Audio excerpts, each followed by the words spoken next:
Hari ini kita akan membahas tentang PKN dengan tema menjelaskan tanggung jawab, kewajiban, dan hak terhadap udara bersih di lingkungan sekitar. Menjelaskan penerapan hak, kewajiban, dan tanggung jawab dalam musyawarah.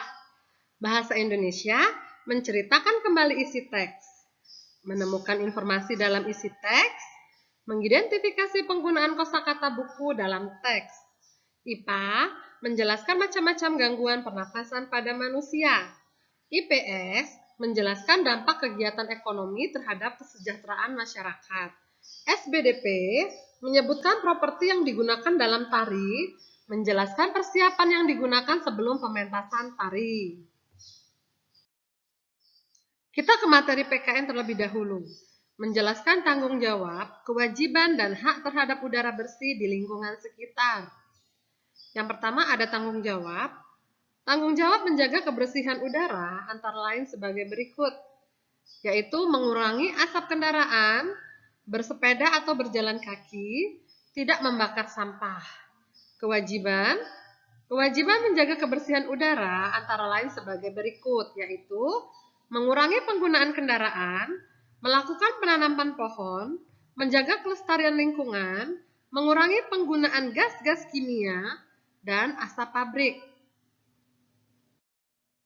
Hak memperoleh udara bersih antara lain sebagai berikut.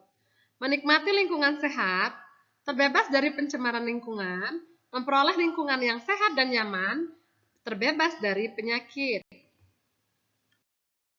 Menjelaskan penerapan hak, kewajiban, dan tanggung jawab dalam musyawarah. Yang pertama, kewajiban. Menghargai pendapat orang lain, menghormati perbedaan pendapat antar peserta musyawarah, mengangkat tangan sebelum berbicara, melaksanakan musyawarah dengan semangat kekeluargaan. Yang kedua, tanggung jawab. Melaksanakan keputusan musyawarah dengan sungguh-sungguh, menaati tata tertib musyawarah, menghargai hasil keputusan musyawarah. Haknya yaitu menyampaikan pendapat atau saran, memberikan kritik terhadap hasil keputusan musyawarah, memperoleh hak yang sama dengan peserta lain. Oke, kita lanjut ke materi selanjutnya, yaitu bahasa Indonesia. Menceritakan kembali isi teks. Langkah-langkah menceritakan kembali isi teks sebagai berikut. Yang pertama, bacalah keseluruhan isi teks. Yang kedua, temukan informasi penting dari jawaban menggunakan kata tanya adik Simba. Yang ketiga, tuliskan dalam bentuk poin-poin. Yang keempat, sampaikan kembali informasi tersebut dengan bahasamu sendiri. Menemukan informasi dalam isi teks. Informasi isi teks dapat diketahui dengan menjawab pertanyaan dari rumus adik Simba. Apa digunakan untuk menanyakan hal atau peristiwa yang terjadi? Di mana digunakan untuk menanyakan tempat terjadinya suatu peristiwa. Kapan digunakan untuk menanyakan waktu terjadinya suatu peristiwa. Siapa digunakan untuk menanyakan orang atau hal yang terlibat dalam suatu peristiwa. Mengapa digunakan untuk menanyakan penyebab terjadinya suatu peristiwa. Bagaimana digunakan untuk menanyakan keadaan dalam suatu peristiwa. Mengidentifikasi penggunaan kosakata baku dalam teks. Bahasa baku adalah bahasa yang sesuai dengan Kamus Besar Bahasa Indonesia. Contoh kata baku dan kata tidak baku. Silakan dilihat dalam tabel ini. Silakan dilihat antara kata baku dan kata tidak baku. Yang kita gunakan adalah kata yang baku. Kita ke materi selanjutnya, yaitu IPA. Menjelaskan macam-macam gangguan pernapasan pada manusia.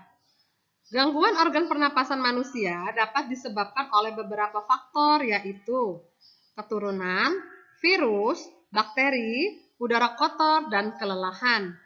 Beberapa gangguan pada organ pernapasan manusia, yaitu yang pertama, tuberkulosis paru-paru, yaitu penyakit infeksi pada paru-paru yang disebabkan oleh bakteri. Bronkitis, yaitu penyakit peradangan pada lapisan cabang tenggorokan. Pneumonia adalah penyakit peradangan pada paru-paru terutama di bagian alveolus. Influenza adalah penyakit menular melalui cairan yang keluar dari hidung atau mulut penderita flu ketika batuk atau bersin. Flu burung adalah penyakit berbahaya dan dapat menular yang disebabkan oleh virus yang menyerang unggas. Kita ke materi selanjutnya yaitu IPS. Menjelaskan dampak kegiatan ekonomi terhadap kesejahteraan masyarakat. Kegiatan ekonomi dapat dibedakan menjadi 3 jenis yaitu yang pertama produksi, yang kedua distribusi, yang ketiga konsumsi. Kita bahas yang pertama dulu yaitu kegiatan produksi. Kegiatan produksi adalah kegiatan yang menghasilkan barang untuk memenuhi kebutuhan hidup. Contohnya pembuatan baju seragam sekolah.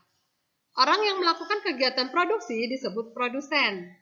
Dampaknya, kegiatan produksi berdampak langsung terhadap kesejahteraan produsen. Keuntungan yang diperoleh digunakan untuk memenuhi kebutuhan hidupnya sehingga bisa mensejahterakannya. Kedua, kegiatan distribusi. Kegiatan distribusi adalah kegiatan menyalurkan barang-barang kepada konsumen. Contohnya, pakaian seragam yang telah jadi dipasarkan atau dijual kepada toko-toko perlengkapan sekolah. Orang yang melakukan kegiatan distribusi disebut distributor. Dampaknya, jika kegiatan distribusi lancar, keuntungan akan didapat oleh produsen dan distributor, sehingga akan mensejahterakannya. Yang ketiga, kegiatan konsumsi. Kegiatan konsumsi adalah pemakaian atau pemanfaatan barang-barang hasil produksi oleh konsumen. Contohnya, baju seragam yang telah dibeli oleh orang tua murid digunakan untuk pergi ke sekolah. Orang yang melakukan kegiatan konsumsi disebut konsumen. Dampaknya, kegiatan konsumsi memberikan kepuasan untuk mencapai kehidupan yang sejahtera. Kita ke materi selanjutnya yaitu SBDP. Menyebutkan properti yang digunakan dalam tari. Kalian bisa lihat dalam tabel di sini ada nama tari dan properti yang biasa digunakannya. Silakan dibaca. Menjelaskan persiapan yang digunakan sebelum pementasan tari. Berikut persiapan sebelum mementaskan tarian. Yang pertama, pemilihan tarian. Dalam memilih tarian disesuaikan dengan acara yang diadakan. Yang kedua, mempersiapkan unsur pendukung, misalnya tata busana dan tata rias, properti tari, dan iringan. Tugas, di sini silahkan dikerjakan di kertas lembar atau di buku ya nak. Nanti bisa dikumpul berbarengan dengan modulnya.